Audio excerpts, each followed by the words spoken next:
What's up, everyone? Welcome to the Champion Living Podcast, where we believe that consistency, perseverance, and not taking life too seriously are the keys to success. I'm Doug, the founder and owner and head coach of Champion Living Fitness. Each week, I'll be joined by my coaching staff with the vision of providing trustworthy information about fitness, nutrition, and mindset, and how this all applies to being a professional rodeo athlete, as well as people from all walks of life. Are you ready to become a champion? Let's go.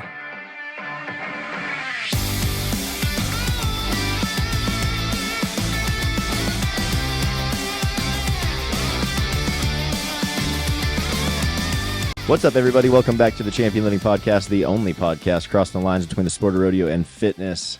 Today's episode, we have the young, talented Wacey Schalla on deck, and we're going to jump into everything, rodeo, bareback riding, bull riding. We're just going to see if we can talk him into wrestling some steers, maybe. All around hands. Wacey, how are you this morning, buddy? Pretty good. Yeah, it's good. That's what I was thinking.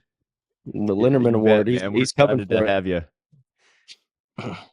That's a pretty cool award, man. And I think it's awesome. And I love, dude, watching Josh get off and throw a steer, and when it like really comes together is so cool. And also when he has to get off on some of those bigger steers, I'm not gonna lie, they take advantage of him a little bit, but he never gives up, dude. He's just the most scrappy dude ever. Yeah, I love it. Yeah, I know that this podcast is not about Josh, but I love watching him rope calves because he ropes calves really well. You know what I'm saying? Like he actually is really talented calf roper, which is crazy. But anyway, I digress. Yeah, big Josh Frost fans here, obviously. Anyways, Wacey, you're in. Yeah. Wacey is in Wyoming right now, man. You guys have been on the road. We've been talking about it. The summer run is here and kicked off. Man, why don't you kind of give us the rundown of what the last 2 weeks has looked like for you? Yeah, I mean, after the college finals, it was go time. So Reno's where we were at. I bucked off my bull and get 2 rounds in the bareback ride. And I was 81 on my first horse, and then 88 on my second horse. So be going back for the short round over there on Saturday. Yeah, that's awesome. I know we were chatting a little bit, and we're talking about what you had drawn. Because that is obviously a huge draw contest. Just the kind of entries alone, it's not feasible to put together super even pin of horses. So when you're like, yeah, I got 2 pretty good horses, and then I watched them on Cowboy in year 8, and I was like, dude, that was not very much fun. But way bear down and make it work, because sometimes it just goes like that. Like, I'm sure that felt terrible the entire time. It was just like, just set your feet, like just and you get off your 88. It's like gotta be a good feeling. Yeah, it's a different feeling when you're 88 in the bull ride, that's for sure. Yeah. That's funny. Oh, we'll talk about that a little bit, man. Like, what are the differences? What do you and how they feel? Like, talk about what you experienced. What do you like about Zach Hibler? Ever since I was little, he told me, "You're gonna make the best bareback ride of your life," and he said it's gonna feel absolutely terrible. And he was 100% like to a T. That was right. Yeah. But, yeah, my dad sent me a couple videos of that horse. Naughty by Nature is what they called it. And I knew she's going to be pretty wild and stuff like that. So I was prepared to get through that, but I was ready to get off on the pickup man by the time the whistle blew. Heck yeah, dude. I think we've all been there. And bull riding feels much more smooth. Oh, most definitely. Like, yeah, an 88-point bareback ride is totally different deal in the bull riding, you know. Yeah. Yeah, usually an 88-point bull ride feels almost easy, or like feels good. It sounds like an 88-point bareback ride, it might as well be torture. Usually if the bareback ride feels good, that means you weren't doing your job. You're just playing it safe. You know what I'm saying? And just ride them. Because like I thought most of my bareback rides felt good. I now realize that was because I wasn't like just beating the brakes off of them. You know what I'm saying? But there's that line between like you could be bucked off any jump because you're just gassing it so hard, and that's why it doesn't necessarily feel all that great. You might be just a little bit laid, you're a little bit, whatever, but yeah, big difference. Yeah. So it's how old are you right now? I'm 18. 18 years old. first year in professional rodeo. We kind of talked about you getting your permit. Well, let's talk about before that, man. Where you've worked with Paul a few years ago when you were in high school. You've obviously been getting on bulls and bucking horses since high school or before. Can you kind of fill us in on what your growing up looked like for you and how you got into rodeo? Yeah, my dad, he rode bucking horses and bulls. And yeah, I went through every rank of junior rodeo. Like, I mean, I got on sheep, calves, steers, everything. And by the time I turned 14, I knew what I wanted to do, and like I knew I was going to buy my rookie card as soon as I turned 18. And I just made sure not to let myself get in front of that and just go do what I was been wanting to do for my whole life. So Heck yeah. Do you play any other sports or just rodeo? I wrestled for the longest time, but then I wrestled through my school. Then I ended up going homeschool, and I hadn't since then. But I did wrestle for a long time. Heck yeah, man. Yeah. We see a lot with athletes your age that are at this elite level and performing at a high level that they have a good amount of prior experience in some kind of athletics, whether it's baseball, soccer, whatever. But it tends to be wrestling a lot, especially in this sport. Teaches you so much about discipline, how to be tough, how to be gritty, and makes you extremely strong for your body weight. So it transverse? No, I'm looking for some word, but it crosses over well. Yeah, translates well into rodeo. So that's cool to hear. And we talk about, there's a lot of kids out there that their parents are only having them get on steers or only having them get on mini horses, and that's all they do. They don't do anything else, and a lot of those kids struggle with progressing in the sport because they're just lacking athletic ability. They haven't ever developed those things. They went from not, being a young kid, you can barely jog without being awkward. Not knowing how to do normal things and then going to try and do extremely advanced movements when it comes to what your body needs to do, like getting on bulls or mini horses, which we've talked about our opinions. Did you get on mini bucking horses, or when did you start getting on barebacks? Basically I got on steers and all that through junior high, but I got on my first bucking horse my sophomore year in high school. Awesome. Did you high school? Was that through high school rodeo or Little Britches, or was that like a practice pin, or what did that look like? My very first horse was a practice pin, but I high school rodeo through the national high school finals. Yep. Okay. That's interesting. Yeah. You hear Awesome. You hear a lot of these talented guys like yourself. We think about I can think of a handful of examples of young guys that are 18 and that ride phenomenal that didn't go through traditional channels of high school rodeo, right? They were very protected in when they had practice pens and stuff like that. And so I wasn't sure kind of what your background looked like if you went through high school rodeo. No, bareback riding is not really like your main deal, or at least in your opinion anyway. But I just wasn't sure. You're obviously a phenomenal bareback rider.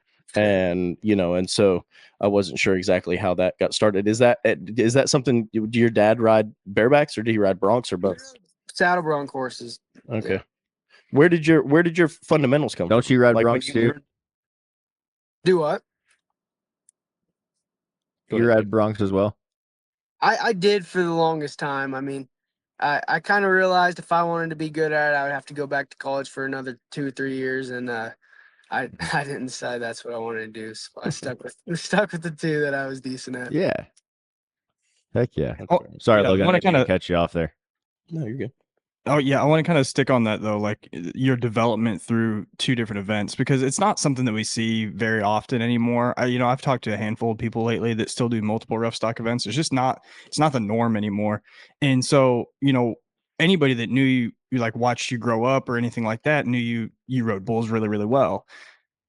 When Denver rolled around this year and you excel in the bareback riding, and everybody's like, oh, look at this fantastic bareback rider. This kid's a great bareback rider. So like, what does your preparation look like for both, or do you have the same expectations for both events, or does one hold a different place in your heart? Like, I don't know, kind of walk me through that. Well, by Denver, I only got in the bareback riding, and I didn't know if I was even good at it. I didn't know if I could compete with those guys, and right then, that's when I realized that I could actually go on and do it and do good at it. So So you found out you were a good bareback rider at the same time everybody else did then. yeah, That's Oh, fun. that's awesome. awesome, man. That's a hell of a way to do it. Hell of a way That's to super do it, cool. man. Where That's did you so where cool. did you get your bareback riding fundamentals from? Like where did that? I think a lot of it comes from the bull riding. Like, I mean, if you break it down and think about it, it's a lot of the same stuff. I mean, you're driving your hips, your shoulders are square, and lots of it comes from the bull riding, no doubt. Like, I mean, look at Bradley Miller. He rode bulls his whole life, and then bareback riding out of nowhere just kind of came for him. And we've talked about that. And he said 100% was the bull riding that helped him pick up the bareback riding so quick. That's interesting. Dude, I will. Well, look at Richie. Richie, timeout, was not a good bull rider like you guys, but he got on a bunch of bulls, man. Like a lot of bulls. Richie was like, JB was like his hero growing up, bro. Like legit poster on the wall kind of stuff. Like he wanted to be a bull rider through and through, and he got on thousands of bulls, and maybe rode like 3% of them. It was not his thing, but got on a bucking horse and he had ridden broke horses a lot. You know, was a mounted shooter. Richie was a world champion mounted shooter. I don't know if you knew that. You should ask him about that sometime next time you see him. But he he got on his first horse and spurred the living crap out of it. And we're like, what just happened? And it translates perfectly over because it's, well, first of all, getting on bucking stock. Like, you know how the animal moves. You're getting conditioned to that adrenaline dump, essentially. If everything goes so dang fast in the beginning, right? When you're learning, it's like, what just happened? I blacked out. I don't know what happened. Man, you'd already been on that many bulls. Like, getting on the horse didn't scare you.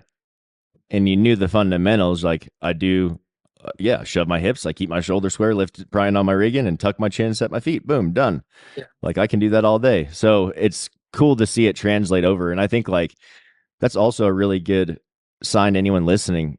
If you are doing one of these events and you're really struggling with it, go try another one. Obviously, if like find a controlled place to do it, but like go see if something else might be your thing, because I'm telling you right now, if I wouldn't have twisted Richie's arm and made him get on that day, who knows what would it be like? I don't know what would be going on right now if he'd be where he is. But like, it was that quick. Hey, dude, bull riding wasn't your thing, but bareback riding is definitely your thing. Keep doing that. And I think it was like the first 30 horses. We had our permits, and he was 89 on top flight at some rodeo in Texas. It's like, what is happening? It's wild, but it's cool to see it all. Go ahead, Luke. I was just gonna say, like, I completely agree. And the bull riding for me, like I got on both, right? Like I was like about 17 notches lower than you as far as my ability. I got on both, but like I felt like the bareback riding helped my bull riding because it slowed my bull riding down. I started just riding bulls, and then got on bucking horses, and the bucking horses were so fast. Then by the time the bull riding came around, maybe it was because I already had adrenaline going, and I had kind of like calmed down the bull riding. Like I was like, it was just another day at the office. It still didn't make me good, but I like it was much, I could actually feel myself falling at the end of the day. You know what I'm saying? Instead of getting up and being like, "Oh, what happened?" So, but what is there anything else that you feel like we see a few guys like you that from a very early age in both events, but I'm specifically referring to the bareback riding, are really good, right? Rocker Steiner. There's a handful of guys. Tim O'Connell was one that like got on his first bareback horse. Mason Stellar. But there's some of these.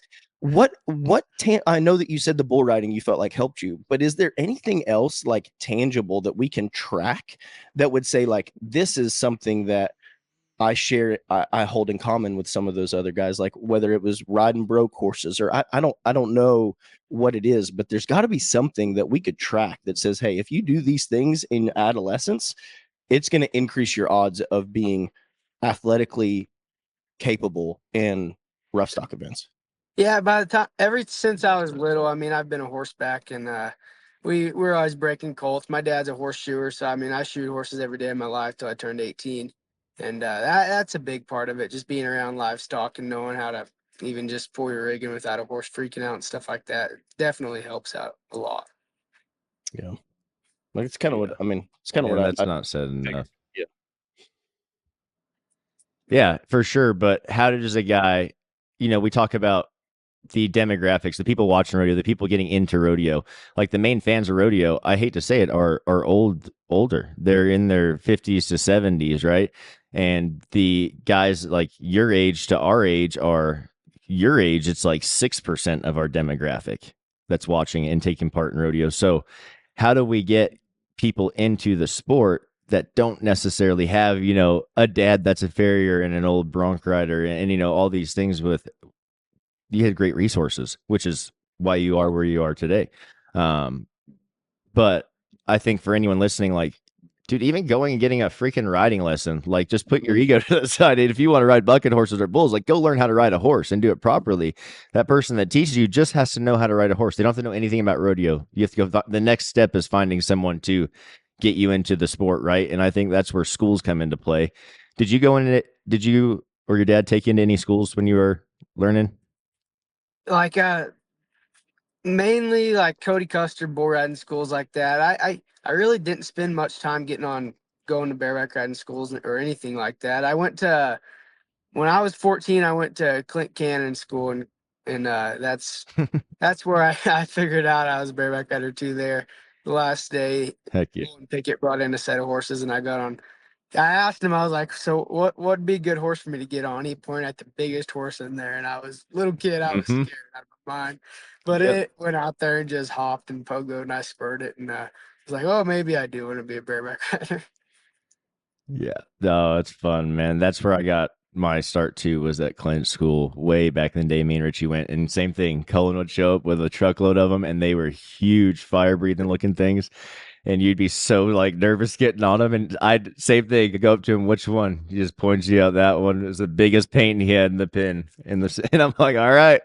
Got out there was those things that feel easy. Like those are that's the easiest feeling horses I've ever had. They feel so good and just fluffy. But that's really cool, man. And Cody Custer, we're huge fans of Cody and his schools.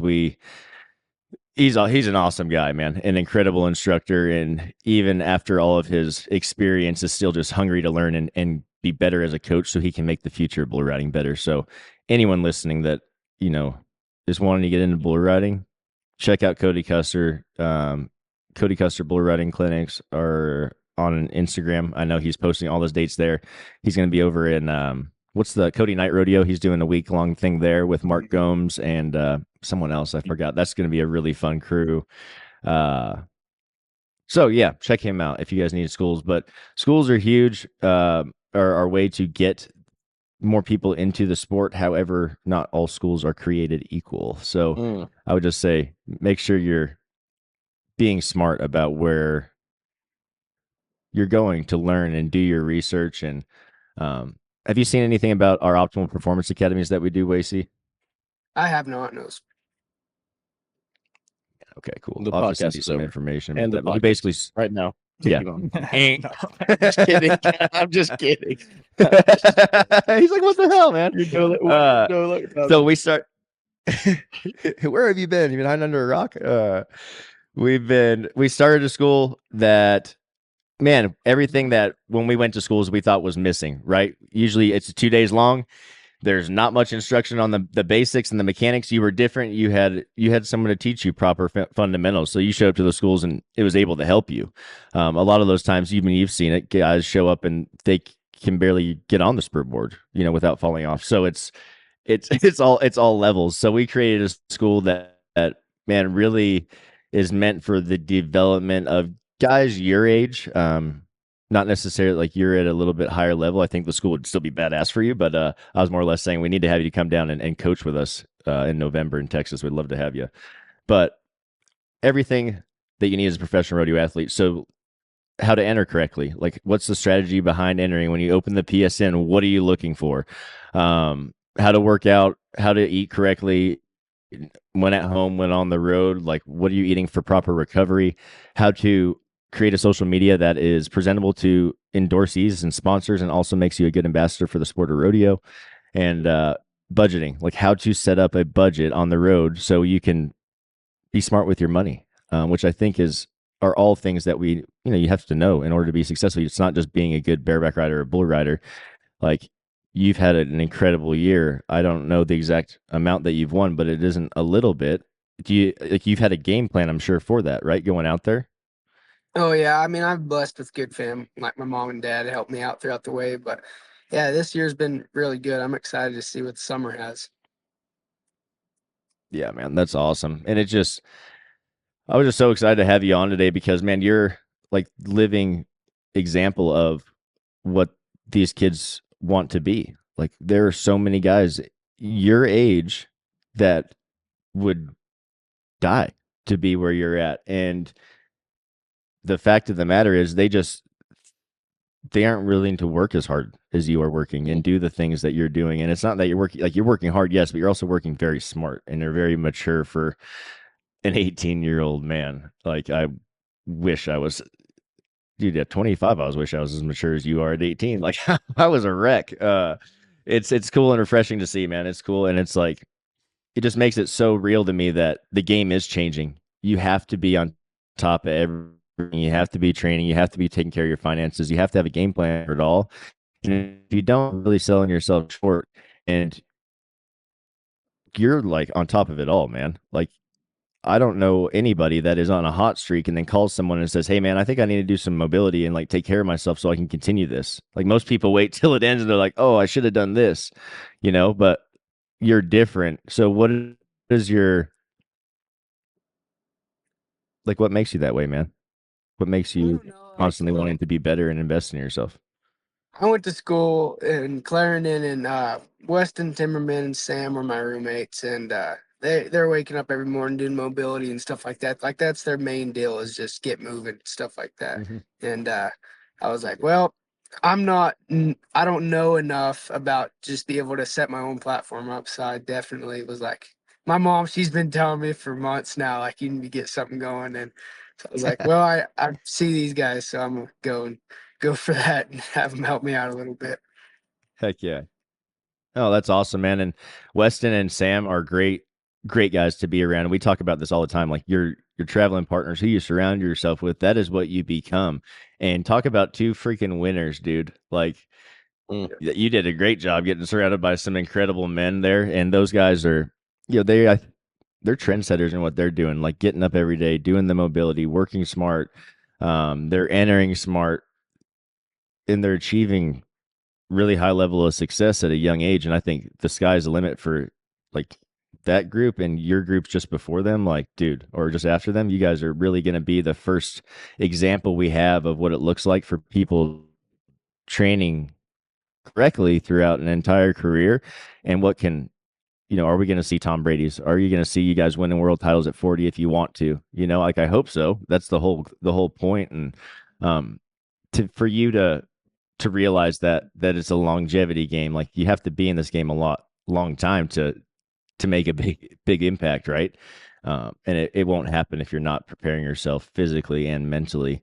We kind of talked about you doing mobility work every day, and that's pretty much the extent of what we're doing right now. And it's in season, so that's perfect, right? What are the benefits that you're noticing from the mobility program on a day-to-day basis? I'd say just like after getting on a bull and waking up in the morning, you're stiff. You know what I mean? Like, I mean, that's just part of it. Driving all day, everything just relaxes, and I mean, you're not using any part of your body throughout the day while driving, and that just engages every body part. You know what I mean? Like every bit of your body gets moving.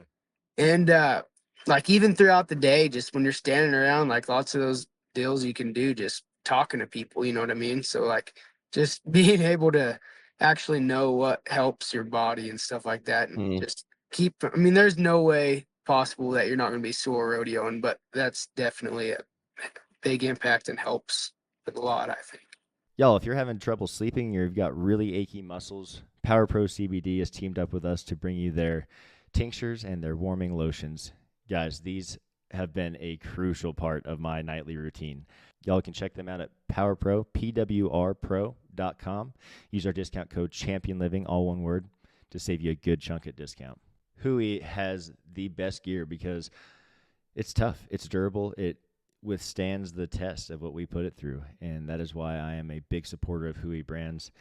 Guys, from hats, apparel, whatever you need, they've got you covered. They are the perfect blend of rodeo style and athletic performance. You can check them out at huibrands.com. Use our discount code ChampionLiving, all one word, is going to save you a little bit at checkout. Heck yeah.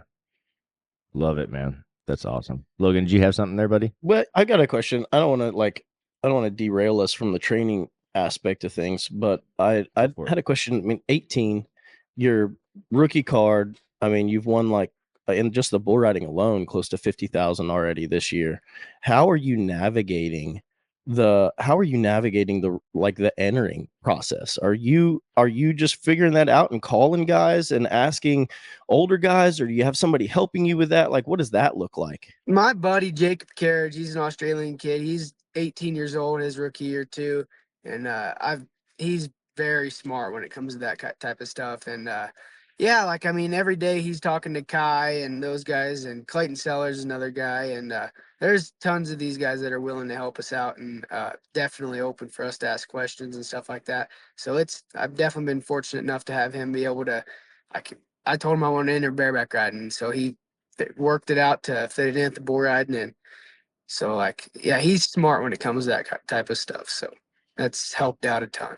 That's what it takes. And that's the extra that a lot of people don't take the time to. Myself personally, like I always had somebody else, was entering me. And so, but the first guy that I really remember talking to about that was a guy by the name of Chris Littlejohn, who like he went to the finals in the bull riding handful of times. This guy, he kept a book, right? And this book, it had all these rodeos. He would go look up the results of the rodeo, and he would handwrite in his book how much this rodeo paid for first, second, third, how many bulls they rode. This rodeo over here added 10,000, but they rode 8 bulls. This rodeo over here added 2,500, but they only rode 1. The bulls were a little bit harder. So next year, he's like, I'm going to go to this 2,500 added rodeo, this 1,500 added rodeo, because they only. And so like it just understanding that it's not just about going where the money is, right? Like, I mean, there's guys like you that you can hang with anybody in the top 15 in the bareback riding or the bull riding, I believe, but knowing what rodeos to avoid, whether it's the stock maybe isn't as desirable. There's sometimes where you have to enter those rodeos and go to them, but how can we draw around those rodeos or those perfs and still enter to make the finals, get our count, not go over, not be at 100 rodeos in August and have a whole month left. But also, and it's there's an art to that entering. And I have a buddy, Case Hit. Like, I mean, last weekend he was 66 points, won like 8,400. It was like 4,000 added rodeo, but in the fine print of that deal, it said there was 4,000 rollover from last year. And he went and rode this bull, went straight down the arena and won like $8,000. That's exactly what but that's the thing. Go. In those side notes, though, if you'll read that, it's the rodeo's 2,000 added, but it carries over the 4,000 from the last 2 years. But it doesn't say that up at the top. You've got to look down there in the bull riding, and it'll say that. And if guys will pay attention to that, man, you can win. I can't remember who it was that just went to a couple like 7,000 added rodeos, and they dodged the big tour rodeos that were going on.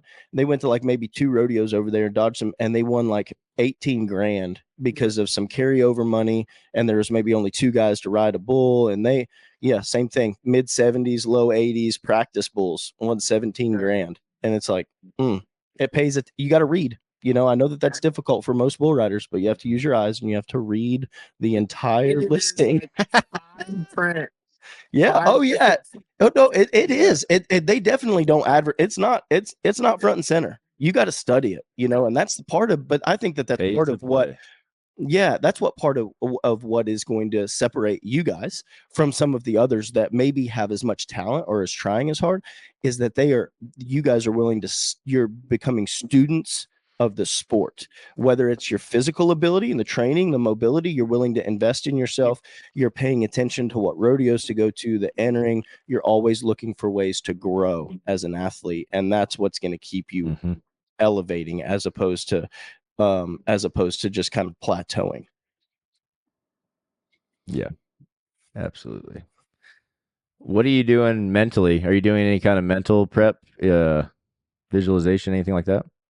I'm not. Like, I like to tell myself I'm mentally strong, and like something I've noticed just by this year rodeo, and like the best bull rider is not the guy that can stay on as many bull. I mean, that helps, but like also like the guy with the strongest mindset that does not let bucking off get to him. That right there is the best bull rider. You know what I mean?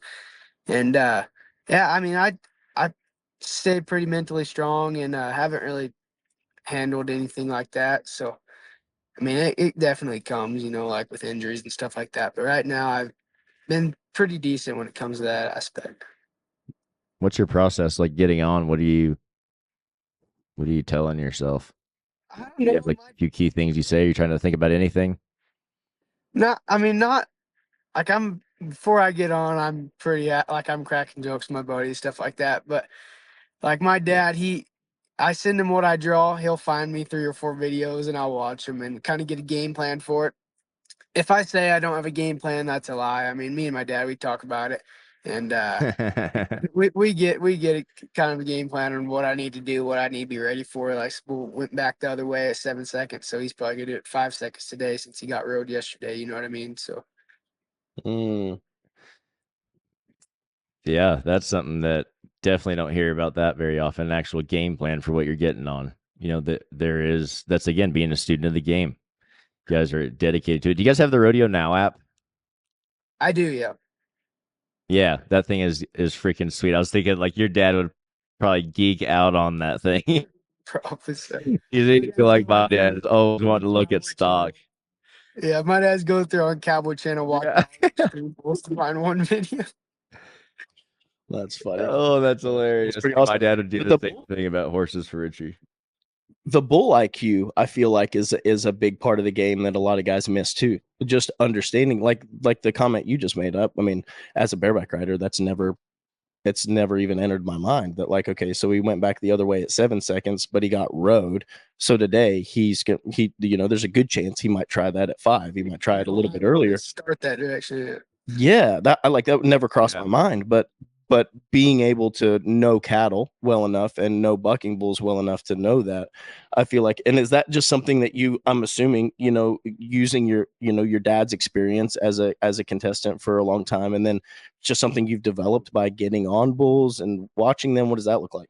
I think so. That comes with me. Like Clay Taylor, he's basically one of my neighbors, and ever since I was probably 13 years old, I've been getting on bucking calves over there, and you never know what a calf is going to do. And I go there every week, and it's different stock. I very rarely been on the same bull twice over there, and yeah, that's just riding them for what they are. You know what I mean? Like that definitely helps. And I raise and own bucking bulls and stuff like that. I don't have a big program. Kind of me and my dad just mess around with it, and yeah, I mean, I'm around bucking bulls every day of my life, so just knowing the animal is a big part of it. Yeah, absolutely. Absolutely. You got to be able to read them. And I like that you said just riding them for what they are. You know, we see this all the time, especially even from really elite guys, but younger guys as well. They'll get on an animal and, they were 74 or something and they were trying to be 90 on this thing. And that was the reason that they could have been 78 if they rode it for what it was, but they tried to be 90 and we're all out of time by the end. And like, man, that felt terrible. I'm like, dude, you just have to just ride them for what they give you. Like you can't be 90 on something you can only be 78 on. It's just not going to work. And sometimes that is what it is, right? So I think that's a good little gem that you dropped there that I think more guys need to think about. The mental toughness aspect that you alluded to earlier about, you made a comment about like, getting thrown off and it not bothering you, and how that's the best bull rider. Number one, I couldn't agree more. I think that like our self-confidence bank account is the most important asset that we have, right? And so, but with that being said, what does that look like for you as far as like, man, if you get thrown off of 1 or 2 in a row, how, like, is there something that you're telling yourself? Is there or like, what does that look like for you to be able to just not let what happened on Thursday affect you on Friday? Yeah, I mean, it can be tough, like, because I mean, just that last weekend, I got on 3 head, rode 1 bull, and dang sure should have rode the other one. The other one is a little tricky, got me down, but like Cooper James, we were in Weatherford, Texas Extreme Bulls. He got on Red Demon, and I got on Big Bank, and We were back to back. He was first out, I was second out. We both got bucked off, and we went behind the bucket chutes, and me and Cooper looked at each other. We said, we'll get on those bulls in the yellow bucket chutes this year. And yeah, like Cooper's another one of those guys that like strong mindset and like doesn't let that stuff get to him. And that's what I tell myself when I buck off a bucker. I'm just, all right, well, them yellow bucket shoots, I'll get him again. I love that. The Yeah. difference between you and me is when I got bucked off, I was like, I hope I never draw that thing again. Yeah. No, I mean, but like you said, like that is what makes a guy great. Slade Long posts the hot list, every couple days or every week or whatever, and 11 guys on that list right now, as of this week, are riding above 50%. So everybody else in the world is riding below 50%, other than those 11 guys, and you're one of those 11. And so, like, what is it? Obviously, like, when you buck off of one that really bucks, like Big Bank, like doesn't get rode a lot. If you do ride him, you're going to be in the mid 90s. Like that one's a little bit easier to get over.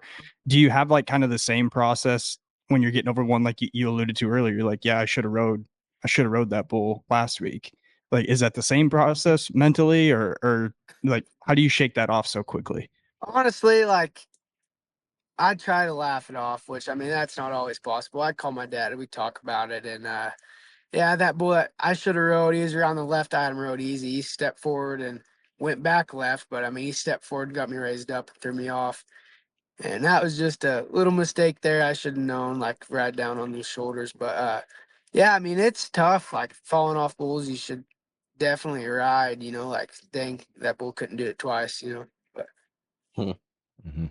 And kind of along those lines, I've been talking to a lot of guys lately is about watching film. So like, do you watch film of yourself very often, and do you watch film of guys that you want to ride like, or like your heroes? Like, how often are you kind of breaking down the sport? no, every day, like, Yeah.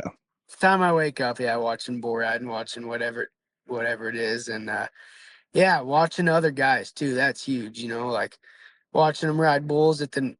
That's another thing. Like watching Roscoe, Brady, Tyler Bingham, all those guys, when they get thrown off, they don't care. You know what I mean? On to the next one, and that's kind of when I realized, like, you know what, those guys are making the NFR every year, and they've got it figured out. You think about it, those guys that have been there, done that, they're not getting mad and beating themselves up after get bucked off a bull, And so that's earlier this year. That's the route I took, and that's how I wanted to be when I get thrown off a bull.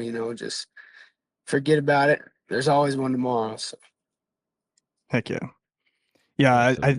I was there's a Vince Lombardi quote, and football obviously is a lot different, but like he said, like, show me a good loser and I'll show you a loser. And I just, like, I don't feel like that applies to bull riding, because like you have to know how to lose gracefully, or else you will get into those downward spirals where you're beating yourself up so bad and it turns into a buck off streak, and then it gets even worse, and it's like it feels like a rut, and it feels like you're the only person in the world that has been experiencing that. And so I think you have very early on learned how to lose gracefully. At least that's what it sounds like in this conversation. Like, you've learned that one buck off is not going to determine the outcome of tomorrow. Yeah, it definitely helps in the bareback riding too. After I make a good bareback ride, and like it sets the pace too. Like, I stay on, and in the bull ride, if I get thrown off tomorrow, I got to get on bareback horse first. It helps you forget about it. Like, you don't get to sit behind the bucket chutes all day and think about, gosh, what I do yesterday, I better not do today. Mm-hmm. Yeah, you're way too busy for that. Way too busy for that, man. I think it's super. Well, I just think it's super important with the theme of the last few minutes of conversation has been, is that something that I was never able to get a handle on, but that it doesn't sound like you place a whole lot of weight on any one ride. You're able to look at the season from the bird's eye view and realize that every bull you get on or bucking horse, it has a role to play for sure. But you're not betting the ranch on any one ride knowing that, like, not that you're ever expecting for it to not go well, right? You always show up expecting to win 100%, but you're not like so many guys. I think every time they nod their head, it's a make or break moment. Yeah. And so when they place that much weight on it and they fall off, it takes them 3 good rides to get back to that, to that place. Whereas I think what separates you and Cooper James and some of these young guys is your identity is rooted in who you are. You've got enough proof that you are an elite level athlete, and that you can, and so you don't need the ride today to affirm who you believe you are, right? It's like something that's enrooted and ingrained. And I think that if a guy can ever figure out how to develop that, like, man, that's one of the things that you have to be elite. There's been plenty of bulls I've let slide by me. Like in Reading this year, I bucked off of Fred at 7.9 at the Extreme Bulls to win about $8,000. And I will say there's one bull that I was freaking nervous that I was going to fall off of, and that was Angel's Landing. Just because Kai and all those guys, I would have never lived it down if I'd have loved And yeah, I got him rode, and I mean, yeah, I want to get on him again, but that was one of the only bulls I was like, gosh, if I don't ride this bull, I will never live it down. The first time on him, because I've told him all throughout when I was hanging out with him that, no, that bull looks sweet. Then I ended up drawing him. I was like, okay, we're about to see how sweet he really is. Yeah, to eat these words. Yeah. That's funny. Oh, that's awesome, man. That's so funny. I love that your main fear is the ridicule that will come from your friends, not from an actual scary bull. It's like, I don't give a shit about the bull. I'm more worried about what they're going to say to me after. He's a mule, he says. That's funny. That is funny, man. Oh, Wacey, thank you for being here today, man. You guys are heading to Greeley right now. You're, like I said, it's on. So you guys are rolling. Like you said, you started the day with mobility. Like, you've got your routine already set early into the season.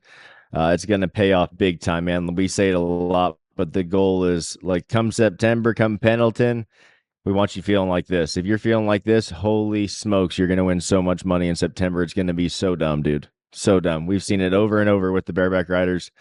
Yeah, it's going to be ranking. That's like the best part of the season. That's my favorite part. Like, the whole Pacific Northwest, Ellensburg, all that stuff is like, it's going to be epic, dude. It's going to be epic. But, man, keep doing what you're doing.